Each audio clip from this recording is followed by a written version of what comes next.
کہ دو جہاں کی وفات کے بعد سب سے پہلے خلیفہ ابوبکر صدیق رضی اللہ تعالیٰ عنہ امت مسلمہ کے صحابہ کرام کے فیصلے سے منتخب ہوئے۔ انہوں نے لگ بھگ 2 سال 2.5 سال خلافت کی۔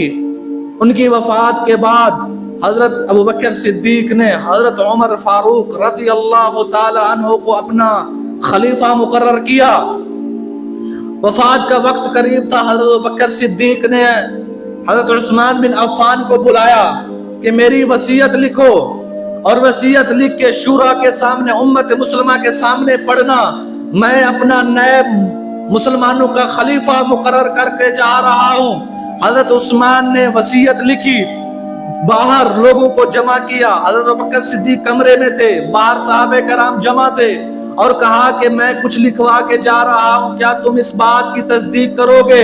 حضرت علی کرم اللہ وجہہ کھڑے ہوئے، عرض کرنے لگے اے خلیفہ رسول، اگر آپ عمر کو خلیفہ بنا کر جا رہے ہیں تو ہم اس بات کو قبول کریں گے، عمر کے علاوہ اگر کسی کو خلیفہ بنایا تو ہم اس کی بات نہیں مانیں گے۔